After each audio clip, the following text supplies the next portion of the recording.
John, Mr. John, how are you doing, my friend? Good, good. How are you? 4 months in. Yeah, man. Oh yeah, we'll certainly talk about that. It's good to finally link up. Yeah. Been following you for a long time. You do a great job on social media. It's nice to finally connect. Yeah, yeah, you too. It's a small group that I feel like we're incorporated with, but also it's just ever growing with like the good people that are on online as well as the intermixed with the bad, the dangerous. That is an optimistic point of view that we will take on for today, and just a general optimistic aura to the podcast, which we'll try and Yeah. keep throughout. Tell me about you. Let's do the classic pod intro stuff. Selfishly, I want to learn a little bit more about you, but let's do who's John? How do you get into fitness, and what do you do now?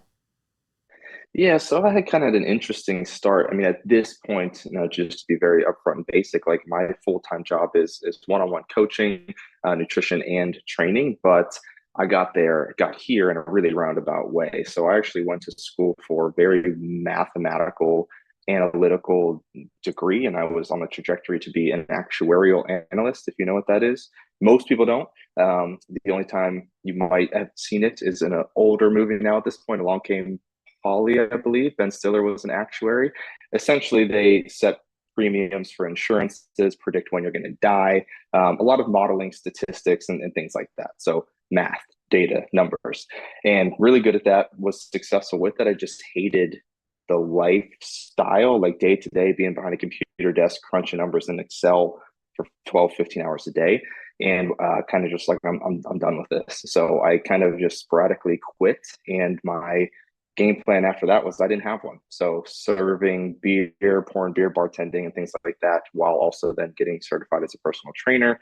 And from there, building up in-person experience, training people on the gym floor. And then the pandemic was kind of the catalyst for transitioning fully online, but that was just like the nature of the industry, I think, at the time as well.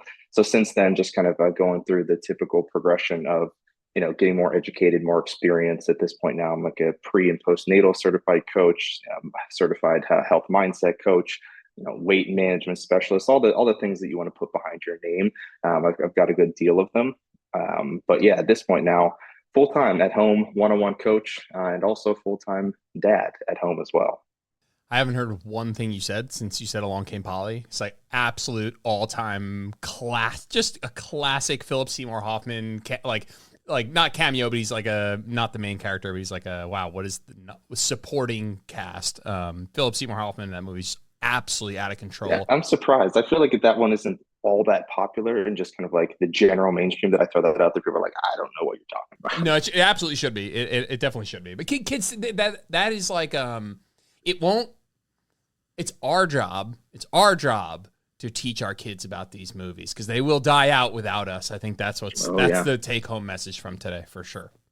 Well, just a random question for you there. Like, if you wanted to put that movie on today, what would you do, and how would you find it? How would you play it? I'm pretty sure I had it on a DVD, I believe, at some point, but I don't have a DVD player now. I couldn't play it, and I don't own it on any streaming services or anything. If you just like go to Roku, I just use Roku in my house. If you type in Along Came Polly, it'll find it for you. I'm sure that there's like one streaming platform that's like gobbling up all these like early 2000s comedies that just has it baked in. I mean, even if you just like Google it, and if you wanted to play it, sure. I mean, you could find it on YouTube. Apparently, you can buy it on YouTube TV. I think it's just such a weird kind of YouTube TV is already. I gotta go find it. You know what I mean? Totally. Yes, you absolutely have to go find it. Yeah, absolutely classic. But yeah, okay, cool. Right. What you do now, probably more fun than the way Ben Stiller was depicting his job in that movie, would you say? Oh yeah. Now, and I mean, don't get me wrong, it's still data crunching, so to speak, and I still sit behind a computer when I'm working. But yeah, there's now much more of a relationship component, whereas my intimacy with wasn't with people, it was with Excel, basically. You know what I mean? And predictive modeling software. So yeah, I love working with people more so than numbers alone. Yep. All of my friends in college, basically every single one of them became an accountant. They do different things now, but they all are in accounting. So like Excel, spreadsheet wizards across the board. Anytime I need something done, I'm like, can you hop in and help me with this like stupid formula or something? But yeah. Do you have some of those skills still? Do you feel like, I use some of that stuff?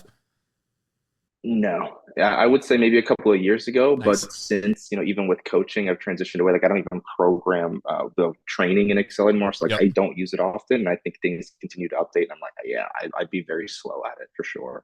Tell me about you must correct me if I'm wrong, but you work with level 10 coaching.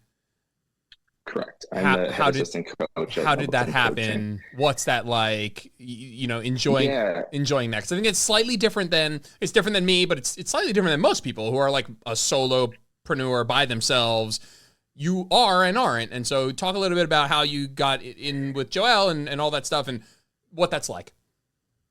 yeah, it is. I think I got really lucky, to be honest with you, in terms of timing and falling into that because I didn't have to make the leap to just say, like, I'm doing this completely on my own, even though I was from like in my in-person training business. For some reason, that brick and mortar is a little bit more, but there's a little bit more, confidence and kind of like the ability to do it. Where online, it's so like abstract, like you can literally make anything out of nothing and start charging for it essentially. So that's basically what kind of like an online service for coaching is. It's an abstract concept essentially. And I was seeing the industry move that way. And there was a need for it because of the pandemic, right? 2020, the gym shut down. I couldn't work.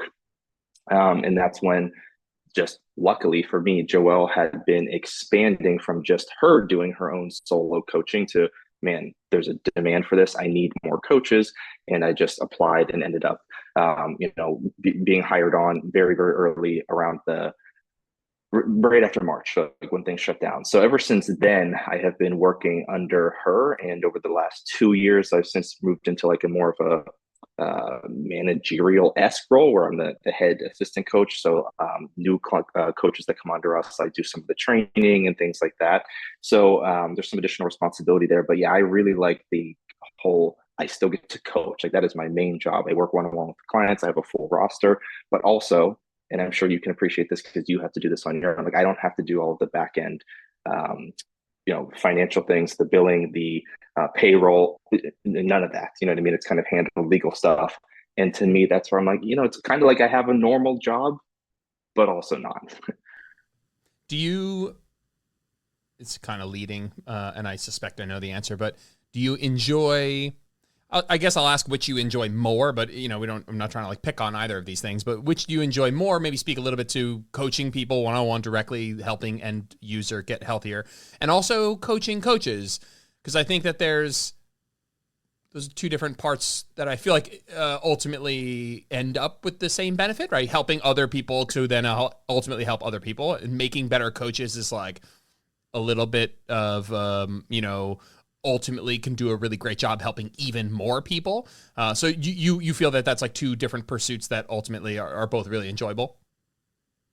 I do. And I would say that coaching, like the general population within their health and fitness, like my actual clients, I feel like that comes more naturally to me because I've always been a person who can kind of just adapt to whatever social situation that I'm in and take on like whatever persona or role I need to. And so I think that's one of my strong suits with if I have clients who want or need tough love versus more nurturing, things like that, I can pick up on those cues and do it without having to necessarily think about it. But that's kind of an innate skill that can be learned, and that's part of like the process that I go through with helping other coaches do that and kind of like guiding the other coaches on my team as well. But to me, that's an actual challenge to teach that more so than it is just to do it.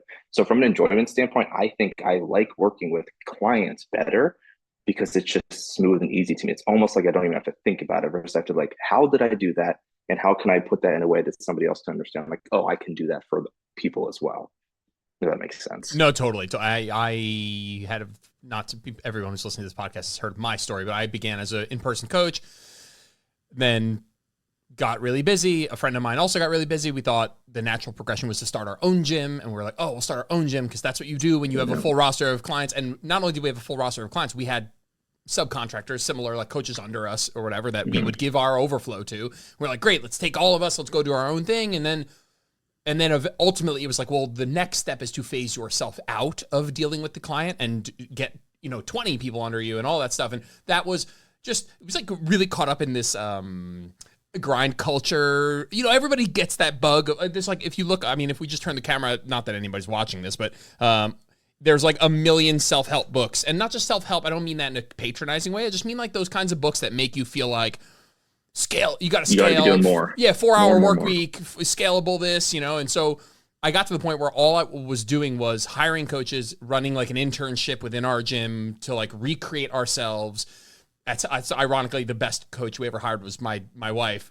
That's how we met. And I really liked doing that, but the reason that I ultimately went from doing that to go online is I missed working with the individual. And so I definitely feel you on that. I think I enjoy both of them, but I know for a fact I hit a wall of just coaching coaches and of really missing dealing with working with the individual. Yeah, and I mean that brings up a concept I'm sure you still talk through with the people that you work with as well. Do you still have just a smaller subset for your own like clients that you work with on a nutritional basis as well, right? Like the biggest thing is going to be like the group program training, or is it a balance of both? It's definitely a balance of both. I mean whatever. The group is more scalable, and so the group is what the group is, and I put a lot of effort into growing it, but actually like the time split across the week, I still spend quite a bit of time with one-on-one. Pretty even. Yeah, definitely. So yeah, I mean that whole what you just spoke through about kind of that whole like grind mentality. I feel like in this day and age, that's a very frequent conversation that I have and concept that I talk about with my clients in terms of how it can be beneficial, but it's a double-edged sword in terms of like maybe that's what's also holding a lot of people back in their health and fitness, because there's this switch that never gets shut off of like, if I'm not doing more, I'm falling behind or failing. And if we can kind of like zoom back from that, it's like, is that really the case? And so I took that approach with my career as well too, because in the actuarial field, eventually like you get out of school and you keep taking exams and you keep getting, bumping up until you get to that fellowship or whatever you're accredited. And I was like, it's just never ending. You know what I mean? And it's never going to, every time you do something, you want the next step, and it's never as fulfilling. And now I just get the fulfillment. So it's much better. Yeah, much better. Let's we have a little bit of an outline here just to keep us on track. Let's bop around to helping our clients, because that's what we're talking about here. Let's talk a little bit about, I'll say it and then we'll add some context, which is what's standing in your client's way from them achieving their goals. And there's many things, but when we talk about that, we could get into a ton here. What are some things that jump to mind? So the biggest one to me, I think, and this is going to fall under the general larger bucket category of like mindset and perspective, but I think it's the inability to acknowledge that there's already success occurring and that goals are already being achieved and accomplished. And that's kind of what, I was just getting to in terms of like that switch that hasn't been shut off in terms of like, I need to be doing more or else I'm failing. Whereas the success is already coming. We just need to be able to see that it's happening, just not at the rate or the magnitude that may be expected due to whatever variety of factors. Most of it's likely at this point going to come from social media and the people that you see looking a certain way, doing a certain thing. And you kind of grasp onto that like, oh, well, I need to be doing that next, or that's the next step. When am I going to do that? And that leads to that, inability to ever be satisfied. And reframing your perspective around that, I think that might be the biggest thing holding people back. Like, hey, you're already winning. You're just not seeing it. How do we get people to see it? How do we get people to work on that? Yeah, I mean, I think that's where being a data-driven person can help, where the more things that we can quantify, that's saying, I never remember who actually said it first or in what context, but what gets measured gets managed essentially. So that's where we can really be able to kind of put some numbers to paper, assess how shifts and changes and trends are occurring over time, so that we can look at the actual proof. Like, let's see what the receipts say, like where are we based off of or compared to where we started. And again, it might be very obvious just at a smaller rate or magnitude. And that is something that might get, even maybe deeper and out of my scope at some point, to kind of say like, okay, if you can say, hey, yeah, I see the numbers are changing, but I'm still not okay with that. I'm not a therapist, so I'm not going to be somebody's try and play that role for them. But that does tend to help for most people, at least a little bit. What are some of those data points? And I say data points almost loosely, meaning like could be like very physical data points of like a biomarker, or it could be more like metaphysical, more vague subjective data points. What sorts of things do you think are a little bit undervalued, underrated in the context of tracking this stuff and paying, let's say just like loosely or anywhere from loosely paying attention to it to tracking down to a data point has helped clients feel more positive about what they're doing, how they're doing, and overall maybe more optimistic and quality of life and all those other endpoints that end up being good. Yeah, I think, the obvious ones when we think about data points are going to be like tracking scale trends and tracking calories and macros. So you can see what those, your choices are actually leading to. But I think getting more abstract or trying to quantify more abstract concepts can be really helpful there in terms of like, are you minimizing the deviations from your normal or intended plan or program? So, for example, like I have people who really struggle with sweets sometimes. So we just quantify specifically like how many servings, quote unquote, of sweets are you having throughout a week? And that's not something that people typically, they may like it's sugar content or carbs, but how many treats am I giving myself? And we see a change in that go from like 15 per week down to 5 or less. And if you're not looking at those things, you might think that, oh, I'm still having sweets multiple times per week, but yeah, way less. Or same type of circumstances with, just tracking number of meals out. Is that decreasing over time? So I think it's more kind of like the deviations from the habits and behaviors that I view as good or successful or right. And are you decreasing those over time? And those can be, kind of endless, skipped training sessions, so on and so forth. Totally. I think those can be really helpful. Yeah. I think even just people tracking their workouts and seeing strength improve can be really nice.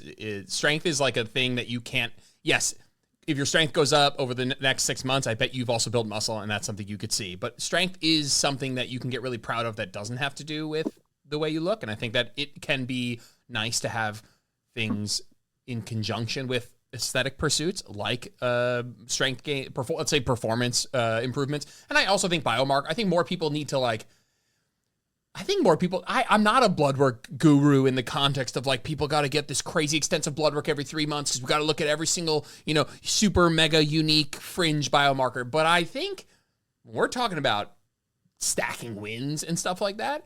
Like sometimes I'll be working with clients for 6 months and a lot of, I'm more trained, let's say, to see all this good stuff and to help other people see this good stuff. And they'll get blood work back and I'm like, dude, you're healthy as shit. Like this is right. This is incredible. These improving. Yeah, these are incredible. This is incredible stuff that you wouldn't have known otherwise. You don't feel your cholesterol going down. You don't feel you can feel overall health improving, but I'm not the blood work guru guy. Everyone needs to get blood work every 2 seconds. But if you are, in the mindset of I'm looking to improve my health or I'm currently on a plan or a program or something, like get some blood work done and get it done in 6 months while you're doing this, because you might be like, oh, my weight's only down 5 pounds. And it's like, all right, your LDL's down, whatever, 20 points, your A1C's down 0.3 or whatever. And you're like, oh, those are mega powerful for my overall health and longevity and stuff like that, that just you can't really tell without doing blood work. So that is one that jumped to mind for me. Yeah, and I think that can actually help with that whole concept that I was talking about with the biggest struggle of people like not achieving the rate or magnitude at which they think is meaningful. When we're talking about like some blood markers, like you could go from your absolute magnitude change could be relatively small, but that can take you out of like a pre-diabetic range to a healthy range. And that can help you start to see that, hey, marginal changes over time are where like true health transformations come from. So yeah, I think the more granular that you can get, obviously not everybody has the access or resources to that much data, but it can show you that small change is actually big change. Yeah, definitely. Other ones, it could be hours of sleep. It could be sleep. I know, I think that there's also, and I talked about this with my group actually recently, there is like what gets measured gets managed is absolutely true. But there's a dark side to everything, right? I'm sure you've experienced clients who track their steps to a point where it becomes a net negative mental health wise. Is tracking calories to a point where it becomes a mental health. Yes, I'm managing this thing, but managing this thing is actually not super helpful right now. And so I think finding that balance of tracking the things, like what's the point of tracking something at all? The point of tracking something at all is to reinforce the behavior that you're trying to reinforce. You track your calories to reinforce maybe making more nutritious choices, eating less calories, eating more protein, eating more fiber, whatever you're tracking. And so trying to find data points that really matter to you that reinforce good habits. Like people are like, I'll pick on the Aura Ring for a second because it was a recent study that just came out that like I knew basically, it was coming. I knew that yeah, was coming. What that the sleep data, yeah, recovery sleep data, scores, things like that. totally. It just came out that like people did like a four question questionnaire of like how they felt subjectively, and it outperformed like the actual Aura Ring data in terms of subjective feelings of well being, whatever. But like if I wore an Aura Ring for a long time, learned some stuff, it was super cool, but yeah, got to a point where it became a net negative mental health wise. I was like super stressed out going to bed. So do you find that too, where it's like, hey, we're looking for that sweet spot of tracking stuff that matters, that reinforces good behavior, but not so much that, now you're stressing out about every single thing. Yeah, like just like you said, it's something that the data points we're looking at should reinforce a behavior or influence future decisions that you're going to make differently, right? So those decisions should end up being a net positive for us. So yeah, if they're not, if that influence ends up actually being negative, and now you're more anxious, you're more worried, you're more unsure of what you're going to be doing, then it's doing more harm than it's good. And I've always had that stance, and that's why I've never actually. I bought my wife an Aura ring, but I've never worn one. I've never worn a Whoop or anything that has a recovery score because I've always felt that I mean, you wake up and you're like, do I have the energy today? Or you put the bar on your back and you do some warm ups. Do you know if you've got that PR in you today? The whatever the data on your app tells you isn't going to tell you more clearly than your body is. So yeah, it should have a net positive outcome in terms of its influence. You've been doing this for, I say, quite some time. We're both young-ish, but long enough to have seen things Yeah. change, let's say. So like we've been doing this long enough, over a decade, to see things change. So I'm thinking, what is something you feel like, I'm going to phrase it this way. It sounds like a little hyperbolic, but like a battle you've been fighting with your clients, not against them, but with them, a problem that you're helping them solve that feels, relatively new, maybe the last 2 to 4 years of like, that's something that a challenge we've been faced more recently. And I don't want to pick a big one that maybe you were going to say, but just maybe just to pause and give you a second to think, is just the battle of Yeah. misinformation. Is that isn't a thing I felt like as much in like my early career. No, not that it wasn't there, right? Like, Yeah, because true. everyone will bring up, like, oh, it was in the magazines. You had all these programs that people saw that were like, probably not actually the best idea, but they're gonna look really flashy and whatnot. But yeah, when I was on the gym floor, maybe I was having the conversations of like, actually, no, you don't need to cut out all carbs, right? Like, actually, you don't need to do keto. But yeah, now with the prevalence of just swipe, swipe, swipe, swipe, you can get 100 different polarizing messages and statements in a 30-second time period. It is a struggle, and I will tell you, it is one of the reasons I'm fairly on a borderline burnout point with just social media in general and fighting this battle. Like I said, there's a lot of people like in our circle, quote unquote, that are doing a really good job putting really good stuff out there, but man, are there a lot more that are just like flooding the messaging, and it's hard. It is hard to fight. As someone who knows, I can't even imagine what it's like for somebody who's just like coming into this, like not really sure where to start, what's going on, what should I do, and then seeing everything all at once.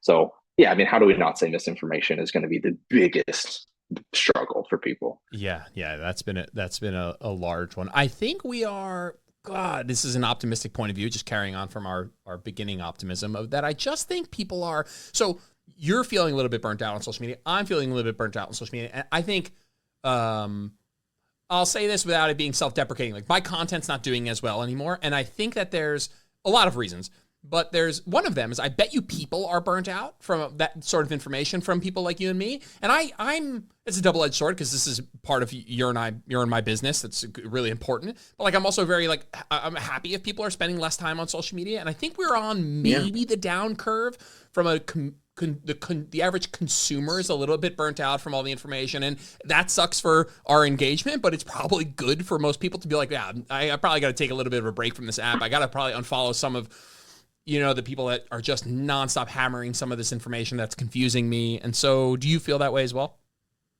Yeah, I think that that is true, and it is a net positive. And also, it's part of the reason why it becomes so frustrating on our end as creators, because when we start to see that engagement go down and we start to think that, okay, that's what's going on, net positive, but then something else sparks that is, one of those BS posts, and you're like, really? That got 3 million views?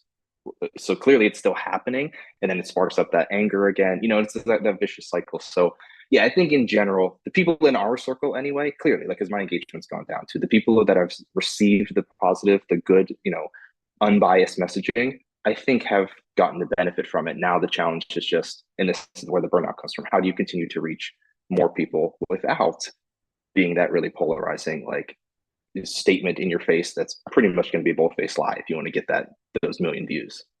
Yeah, we don't need to open your can from the other day, dude. That was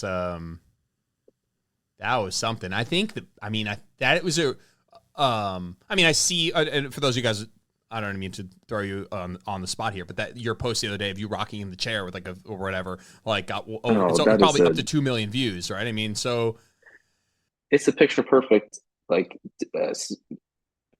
like portrayal of social media and how ridiculous and nonsensical it is, and how we always have to take a step back and remember who we're dealing with, what we're talking about here, because there's always going to be those that see it a different way, whether it be accidental or intentional. You know what I mean? But yeah, like, it's a clip of me rocking a stuffed animal, and half of the comments are saying that, like, I'm basically a bad parent because I decided to prop up my phone and film me rocking my child. And I'm like, you open your eyes, you realize that that's not the actual scenario that I was talking about in the video, right? But yeah, that's what the whole problem is with social media, is they take something at quote unquote face value, and it might not even be what the actual face value is, because they didn't see it correctly, and they immediately have a reaction, a belief, a response. And once that is set in stone, it's hard to fight against that. And that's the case when we're talking about these camps that are really, really solidified in stone, whether it be carnivore type people, the ones who are like, no, this is the way. It's not worth our time or energy to try and convince them otherwise. It's trying to get in front of the people who haven't been convinced yet. Yeah. And parenting Oh my goodness. is as contentious a field / topic as anything, if not more. I mean, it's up there with politics. Like, I knew immediately what was going to happen when I saw that post, by the way. I knew immediately, because I just know what the algorithm does. I just know which people come out of the woodwork and feel certain ways. So I felt for you in that moment of, like, and you even put on your stories, you were like, I've spent all day in this weird headspace. I've had those days, absolutely true. I want to do a soft pivot to a more optimistic discussion here. But so I want to talk about I'm a new dad. You're on, how old's your daughter? Going to be 9 months old in the weekend. Awesome. It's awesome. She's beautiful, by the way. Adorable. Absolutely love her. Yeah, so is Emerson. Thank you. And I'm gonna say something, and then I'm gonna ask you to chew it up and spit it back out on how you feel about it. And so they say, it's hard to. So there's this. It's like having an overweight cardiologist is like people have an issue with that. They're like, oh, this person doesn't practice what they preach, or having a really fit person help people who have obesity. They're like, you don't know what it's like, right? I don't know what it's like. I've never had obesity. I have more favorable genetics than the average person who comes to see me, right? So I've never really, really been in your position. So how much is that an issue with my ability to help you? I think it is not 100% irrelevant. I think it's not. I think that if I could also have had that experience, it would make me a better coach. But it does not exclude me. It does not exclude my ability to, like, there's, like you said, there's so many other factors about, like, being a people person, understanding when people need, empathy and compassion, when they need more direct communication, being there for somebody, being a hard worker, being available for somebody, having knowledge and education, and being a good communicator. I mean, so many things. There is one thing of, like, did you experience the thing I'm experiencing? It is not irrelevant, but has not stopped you nor I helping a lot of people with problems you and I maybe haven't faced. Now, I don't mean to assume what you have and have not faced, but I'm sure you've helped somebody with something you haven't experienced, which shows us that that's possible. However, since becoming a dad 4 months now, I feel a tiny bit like I've moved a tiny bit along the spectrum to saying, I get it a bit more now. I didn't get it before. Yeah. It's not that I didn't entirely get it, but I'm like, you know what? I would have said what I just said before having a kid, where I'm like, I know that there is a percentage of this pie chart of specific experience of this exact thing that would help me connect sympathy versus empathy. And so I really do. And again, I'm only 4 months in, right? And you're only 9 months in. And you've had clients that have kids that, were toddlers and 5 and 10 and teenagers. And so there's so much we don't know, but like, I do feel a little bit like, yeah, that this experience is going to help me become a better coach for that clientele. So I do agree with that. But as far as actionable takeaways and like what would change in terms of how I would address certain issues and recommendations that I would give to people, I actually don't see that altering all that much because the concepts are the same, so the direction we need to move are the same. Everybody's just going to be, because everybody's parenting experience is going to be different, their parenting styles are different, their children are going to be different. It's never going to look the exact same for each person anyway. So I have a greater appreciation for the struggle because I'm like, yeah, I have felt it now. And it's very similar to like, if you've ever dieted down to like a really, really low level of body fat, you don't understand the pain and fatigue that you get from that unless you've been there, right? It's the same concept here of like sleep deprivation and just like constant requirement of attention, especially if you're at home with your child all day long. Like it's a different type of fatigue that you get it, but you don't get it until you get there. But again, we're looking at the habits and behaviors that we need to help people implement. They're always going to be the same. The how is just going to be different. So I don't know that me being a parent changes that all that much. And it's actually kind of funny. This week, I'm going to be starting with one of the other level 10 coaches, Coach Shelby, actually just had a baby this morning. And so I'm taking over one of her clients temporarily while she's on maternity leave.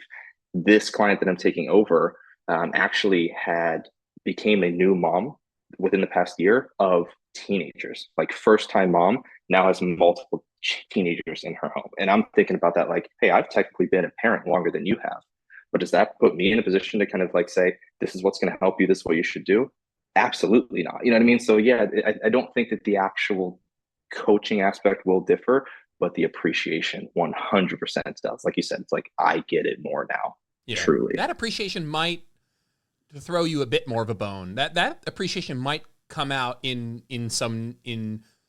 tone of voice. It might like empathetic responses. Yeah, it might come in tone of voice, might come in a communication style. I agree with you that like time management and how to save time in your workouts and how to save time in meal prepping, and how to, be more efficient with this. And yes, I think very similar things will come out of my mouth. I do feel it's, at 1% tone difference of like, oh yeah. All right, I get it a little bit. Yeah, so the client connection, like that relationship, yes. I feel like that certainly will 100% change because you can actually empathize and share something like, oh, you know what, I went through something similar, and whether or not you're actually giving them something actionable to take away, they probably feel a little bit more comforted to consult and be like, you know what, because for whatever reason, misery loves company. You know what I mean? So if somebody else has struggled with it too, you feel better about it. So yeah, I guess you're right. In that way, it changes coaching for sure. What's changed for you in terms of what's changed? The list never ends. But what hasn't? Yeah, what's how your time management changed since having your daughter, and maybe values changed, and how's it changed your life?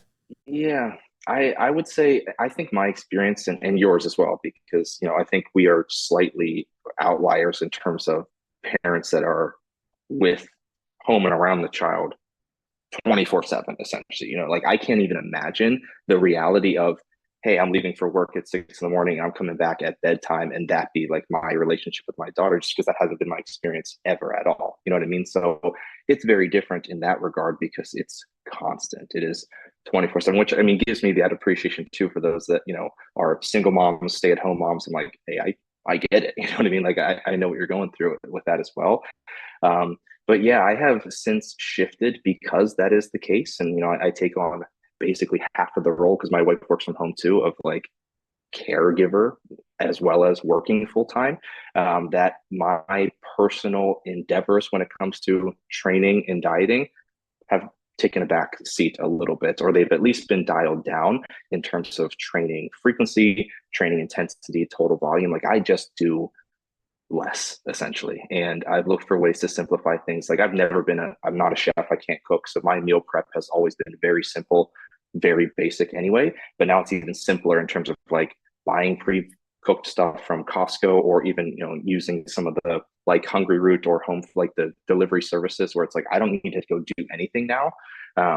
So it's like simplify, simplify, simplify, because most of my time and energy is going to, now she's this close to actually walking on her own. Like she'll stand up and take steps if you support her. So I'm like literally running around all day long for somebody else, not myself Yeah. anymore. That's super exciting. That's so exciting. We have a friend down Yeah, the street. it's wild. Her daughter just started to walk, and so that's wild.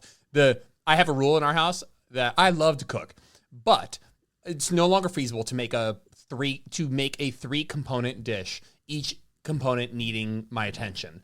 So I have a rule: I only cook one component of the dish. And so if we're making like steak, potatoes, and broccoli, it's like I'll make the steak, but the potatoes and broccoli are from frozen in the oven, done. Or if I want to make my own potatoes, I want to make like air fried French fries or whatever. It's like, okay, we're doing the pre-made Costco sous vide this or something, or Kevin's or something. I can't. That happened to me a couple times where I was like, I don't have the time, don't want to spend the time or energy to like do a 3-component dish. So we're cooking max one component of this dish, and the rest has got to be like plug and play. Yeah, and like I said, I've always kind of been that way. If people, I mean, my friends anyway, that know that this has been my preference, like I like canned green beans, and I prefer them more than fresh because of the texture and whatnot. But like, yeah, I haven't deviated too far from that, because that's basically what you're saying. Like that's an easy way to complete a meal with a can opener and microwave that takes 35 seconds. You know what I mean? But so that I mean, I think I was in a unique position there, that a lot of those recommendations that I give to clients anywhere is kind of like, hey, like I'm really doing this now, but I kind of was before anyway. Yeah, let's talk about some of the big ROI habits. So whenever I have people on the pod, I think there's people that are like subject matter experts. I'll have, last podcast was Dr. Matthew Nagra, and I'm like, hey man, come on, let's talk plant-based dieting, or whatever. Someone who's like, hey, you're a niche expert in this topic. And other times it's a coach.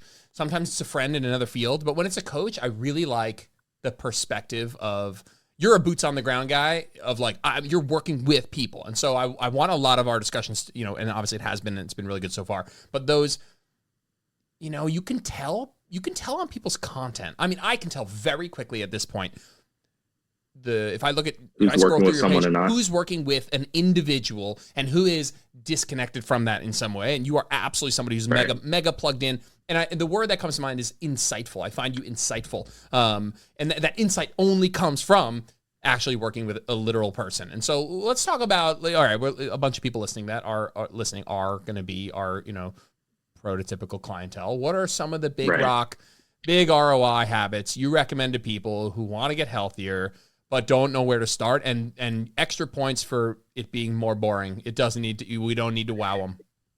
Yeah, I'll start with the boring ones, because they tend to be the most effective ones anyway, right? So you've all probably heard this a million times, but if you're literally just starting out doing nothing, just moving your body more with more walking. Like there's recent, I guess, a couple of weeks ago, there was who was it? Dr. Jen, I believe, the podcast clip that went viral in terms of like the discussion of is walking exercise or not. Regardless of the answer, walk more. You know what I mean? Like that's the simplest, easiest, lowest hanging fruit. That's a good place to start. So as far as habits goes, if you end up walking more than you used to, you're off to a great start. The second one is, I've already said it basically, because it's kind of been already how I have been really successful in consistency with nutrition, because I don't like to cook. It hasn't been a hobby of mine, and I don't have, probably because I don't have the skill set. I never really learned. If I did, I might enjoy it. But my meal prepping is so basic and so simple when it comes to, you don't have to have these lavish recipes. You don't have to have things, cooked out 7 days in advance and in all these individual meal prep containers ready to go that you're taking to work with you, and your Flex, whatever that brand was, of the like cooler bags and whatnot. Just prep some ingredients ahead of time, prep some protein, make sure you have simple things on hand that you can then add to it, like the canned green beans. A lot of my meals are the basic, foundational ingredients that can then be manipulated to make them different meals. So like chicken, rice, and a veggie, or that same chicken that was prepped, I can throw in a tortilla that's in my pantry and put a different veggie in it. Now I've got a taco instead of a rice bowl. Things like that is a good way to start with your nutritional changes, is just prep individual ingredients so that you have things readily available on hand. And I think, those two alone, because they kind of cover both ends of the spectrum, is like you're making some really good headway on both of the, biggest and most impactful things with your movement and your dietary intake. But if we want to get a little bit more specific, and I think you'll appreciate this one because I can't remember his name, but I swear, you know how Instagram it'll show you like liked by. I swear I've seen your name before on this guy's posts. He's satirical and he plays on all of the financial advice gurus who, you know, on their podcasts come on and are basically like, what I do is I break my day up into 3 hours. Yeah, And by the time, you know, 3 p.m. comes around, I've lived 3 days and you've only lived one, and compounded over time. Then he comes on and he's like, well, how about I lived 300 days in 30 seconds? You know what I mean? It just goes crazy. I think he's hilarious. I love it. Love him. Yeah. But that concept that some of those people, those financial gurus, you know, kind of that foundation that they lay, I think actually is really helpful in terms of time blocking. Like most people who don't know where to start also don't know where they're starting from. So if you actually like map out your day in terms of like, what am I doing? What are the things that I'm doing in the morning, mid-afternoon, evening? Like, when am I eating? When am I getting up? When am I going to work? Finding those gaps within your day that you actually have free time, or you have behaviors that are like, ooh, it'll be obvious. You'd be like, I shouldn't be doing that. Or there's like an entire week goes by and you said, I didn't do this and I should be. Identifying where those gaps are ahead of time by kind of like mapping out what your day looks like and time blocking, so to speak, I think is huge, because it doesn't necessarily mean you need to change anything right away. You're just establishing awareness of like what's happening or what isn't. And that can open many, many doors. I think, yeah, like doing some sort of an audit of where you're spending time, exactly, what you're eating, you know, but just doing an audit of like you said, what's my starting point? What am I? Yeah. That's a better word for it, audit, because when I say time block, I think I'm actually putting myself in my own mind of how I live my days now because of being on baby schedule. It's kind of like instead of a 24-hour day, it is every 3 hours you've gone through wake up, diaper change, feeding, nap, wake up, diaper change, feeding, nap. So within each 3-hour block, you have 30 minutes to an hour potentially of productivity. What can I do at this point in the morning? What can I do at this point in the afternoon versus the evening? And so that's what I mean by time blocking. But yeah, the biggest one is the audit. That, you know, thank you for got you. I definitely have seen, man, if I could, I was telling Jenna the other day of like, what was I doing with all my free time? You know, like I'm not saying I'm doing exactly what I was doing prior. I'm not. But I'm just cracking up at like, like what was I doing with all this free time, like after dinner, you know, or this free time, like midday when I have a break for a call, like what the hell was I doing? You know? Yeah, it's wild. So you're more recent into that 4 months now. Can you think back and like put yourself in a day free baby and like feel what that was like? Yeah. My wife was asking me that and I'm like, I can't. Like I already am in this place where I'm like, I can't really experience that day again in my mind without there being the baby's waking up at whatever time and the baby's going down at whatever time. Like that's just his life now. But yeah, I agree. I'm kind of like, yesterday I was around, you know, nap time. I'm like, what would I have been doing now a year ago? And it's just weird. It's very weird. Time is looked at differently for totally. Sure. And I know I still feel I was sleeping so good. That's something I'll never forget. I remember I told Jenna, like I had finally like not cracked my own sleep hygiene code, but the year before we had our daughter, so whatever, last year, I'm like, just let's say the whole year Jenna was pregnant. I was sleeping so good. I had like figured out just like a good routine and I just crack out. I mean, whatever. We're not, you know, we're dealing with all of the normal things now, but that is something that I do remember. Unfortunately, I look forward to forgetting it. Just, I'd rather ignorance is bliss. I'd rather just become the new norm, you know? How old are you? I'm 33. Okay, so we're about the same age. I'm 32. Are you also, or have you also experienced major differences from, I'll say from the sleep deprivation mainly, but also probably now because we are sleep deprived in our almost mid 30s as opposed to mid 20s, from a just general recovery standpoint? And I don't necessarily mean from like a, you know, training progression and things like that, but even with, and it's going to sound odd, I mean, I've got some nagging injuries that have been consistent and present for 9 months now. And I'm like, I know it's because I'm not sleeping through the night and recovering fully. But even weird things where like I cut myself somehow the other day and I'm like, this would have scabbed over and healed in 3 days before. It's still an open wound a week later. I'm like, what is going on with my body that it is not, you know, like finding itself at homeostasis again every night? It's just not. Yeah, no, definitely. For sure. That's an interesting point. Just of the balance. I mean, most injuries, I know we're talking about most injuries are a case of load management, but this one side of that one side of that equation is the recovery side. So if that goes down and your training stays the same, you could be in a state of whatever, overtraining, under recovering, whatever. Yeah, that makes sense. I'm thinking of a nagging injury I have right now as a glute, just like this glute. I have some glute hamstring pain. Interesting. It's very possible that that's it. And I've even, because I know those things too, and I'm like, okay, I'm pulling back. I've reduced frequency, I've reduced volume of training as well, and I'm kind of just like, these things just still are nagging like throughout the day when I'm not even, training them at all, essentially, which could be part of the problem too. You don't want to avoid completely, but yeah, it's just weird. I don't know if it's sleep or age is what I was getting at in terms of like, man, things are not bouncing. I'm not as elastic as I used to be. That's true. I find it mostly on the psychological side of like, not to get dark, but like, I'm a very optimistic person. I'm like a very glass half full person. Like I'm very like a problem solver, and like I'll go very quickly. It's like, all right, so like what can we do positively from here? But like that is taking more intention lately, and it is less a default setting, and I can default to the pessimism more quickly. And that is something Jen and I both feel, and we're both sleep deprived. We look at each other and we're like, yeah, like we are less battery full, more pessimistic on average. And that not to circle back to our clients, like that sleep does a lot of things for you. Everything from like you will move more throughout the day because you have greater amount of NEAT and just like you have more energy to naturally subconsciously move around, to like, decrease ghrelin levels, and you'll have less cravings, you'll be more satiated, to workout performance gets better, all that stuff. But your like baseline level of optimism and positivity permeates through like all of the decisions that you make. Like you're just in a state of mind more likely to do something good for yourself when you've slept well. And that's something that I've felt where I'm more like, yeah, like I don't want to do that. When I normally would have been like, hey, that's going to be really good for you. Like do that. So that's definitely one where I think of with our clients for sure.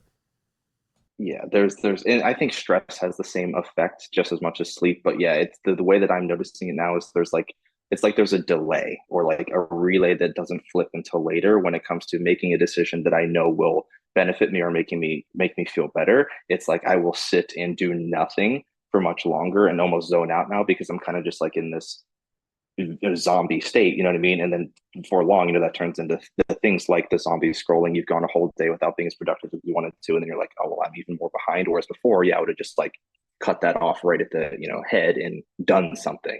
Now you're just slower to react, which that's a way that we've seen the research show sleep deprivation has a major impact on things like that too, but more metaphorically than literally. Yep. Let's these are two questions that I ask everybody, and we'll close the podcast with this. I'm on dad duty, 7 minutes. What is something that you do that isn't oh my god healthy influencer, but you still do it because it's good for your soul, or because because you like it, that somebody might look at it in isolation and be like, oh, that's not becoming of a health influencer. Yeah, and I think this is more so opposing recommendations that I give to clients a lot, with breaking associations with food behavior with an action or activity. Like if you go to the movies, I'm always eating popcorn type of thing, just without even thinking about it, right? There's the association with food. Every single night, once the baby goes down now and we put on a show or TV or a movie or something, I'm having a treat, whether it be a salty snack, and like I don't give a shit. Like I look forward to it all day long. And don't get me wrong, I'm at a point where I'm skilled enough to like fit it in and moderate it if I needed to and I wanted to hit specific macros. Like I've got it under control.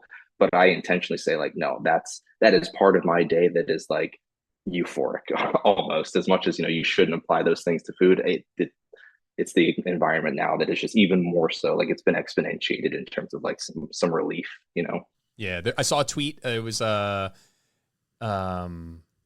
like this little treat culture's got to stop, and then there was a reply to the tweet. It's like, sounds like somebody needs a little treat. It's a treat, yeah, right, exactly. Like that. As adults, I think we forget that like a lot of our problems can be solved with a little nap and a little snack. You know what I mean? So like if you can have them, take them. Yeah, cool. And on the other side of it, well, what's something I phrase it usually? What's something a little bit more fringe that you do that you actually think is pretty meaningful? And I say just like outside of the lift weights, eat nutritious food, walk, like what's something where you're like, actually, that's maybe something that's a little bit more on the fringe that I do and I really appreciate in my life. Could be anything from mental health to physical health, quality of life, could be anything. Yeah, I think just taking breaks from things entirely. So, I've been considering taking like deleting the Instagram app from my phone for a week or something so that I just like step away from it. The same way that I view it very productive to not at least intentionally or like regimentedly exercise for a week, like take an active recovery week in between training blocks or what have you, like pull away from it for some period of time. Same thing with like, again, when I say this, I don't mean like don't eat healthy for a while, but like if you're tracking, take a week off, you know what I mean? And just like follow your habits and behaviors and just step away and take a break from all the things. I think it was one of those tweets or one of those, text posts that I saw that was like everything tends to work a little bit better if you unplug it for a bit, including you. And I'm like, yeah, you can apply that to anything. Just, press pause every once in a while. I love that. I love yeah, I agree. I think that's awesome. I think having, some period of abstinence for certain things, it can be powerful. Right. And not to say that you're going to stop doing things. Cause like if I take a break from tracking food, I'm still eating protein. I'm still eating fruit and veggies. Sure, if I'm not working out, I'm still going to go walk and get steps in. But, taking a break from the monotony or the, regiment of, every single day, checking off all the boxes essentially. Yep. Cool, man. Super fun chat. Let people know where they can find you and come to your page and post angry comments about you rocking in a chair. Yeah. If you want to yell at me for sitting with a goat and recording it, my Instagram is at Coach John Noel.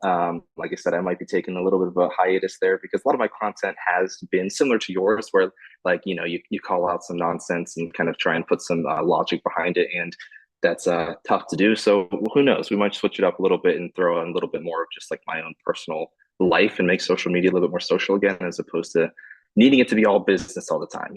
Take a break a little bit, like I said. But yeah, this Instagram is my main social media outlet at Coach John Noel. Cool. All right, man. Thanks for coming on. I appreciate your time, John. Yeah, thank you for having me. Get back to dad duty. Thanks for tuning in to this episode of Where Optimal Meets Practical. If you liked the episode, it would mean the world to me if you posted a screenshot to your social media or left a 5-star review on iTunes. That stuff really helps. If you ever want to get in touch with me, just shoot me a DM on Instagram at Jordan Lips Fitness. I'm always around to chat. Thanks, guys. Have a good one.